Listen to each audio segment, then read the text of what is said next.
சாயா இந்து புராணங்களில் சூரிய பகவானின் மனைவியாக கருதப்படும் ஒரு நிழல் தெய்வம். இவர் சூரியனின் முதல் மனைவி சந்தியாவின் நிழலிலிருந்து பிறந்ததாக கூறப்படுகிறது.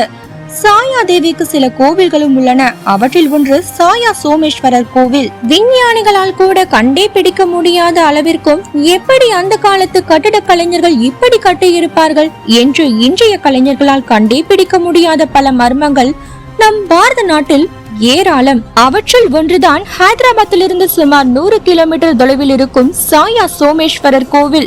10ஆம் நூற்றாண்டில் கண்டூர் சோழர்களால் கட்டப்பட்ட இக்கோவிலில் 3 கருவறைகள் உள்ளன. அந்த 3 கருவறைகளிலும் 3 விதமான மர்ம நிழல்கள் உள்ளன. பிரம்மா கருவறை. இந்த கருவறைக்கு எதிரில் ஒருவர் நின்றால் அவர் தன்னுடைய 4 நிழல்களையும் பார்க்க முடியும். எப்படி ஒரு உருவத்திற்கு 4 நிழல்கள் விழுகிறது என்பது யாருக்கும் புரியாத புதிராகவே உள்ளது. லிங்க கருவறை. லிங்க கருவறைக்கு எதிரில் ஒருவர் நின்றால் அவரது நிழல் எப்பொழுதும் அவருக்கு எதிர் திசையிலே விழும்.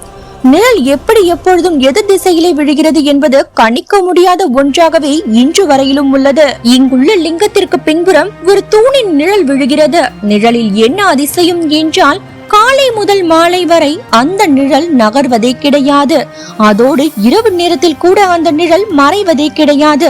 பொதுவாக சூரியன் நகர நகர நிழலும் நகர்ந்து கொண்டேதான் போகும். அதுதான் உலகின் நியதி.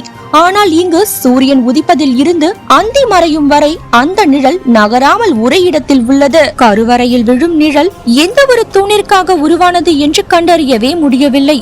எந்த தூணிற்கு பக்கத்தில் நாம் நின்று பார்த்தாலும் தூணின் நிழல் மட்டுமே கருவறையில் விழுகிறதே தவிர நமது நிழல் தரையில் விழுவதில்லை. சாயா என்றால் நிழல் என்று பொருள். நிழல்கள் அடிப்படையில் மர்மம் நிறைந்த இக்கோவிலுக்கு இதனால் தான் சாயா சோமேஸ்வரர் கோவில் என்று பெயர் வந்தது.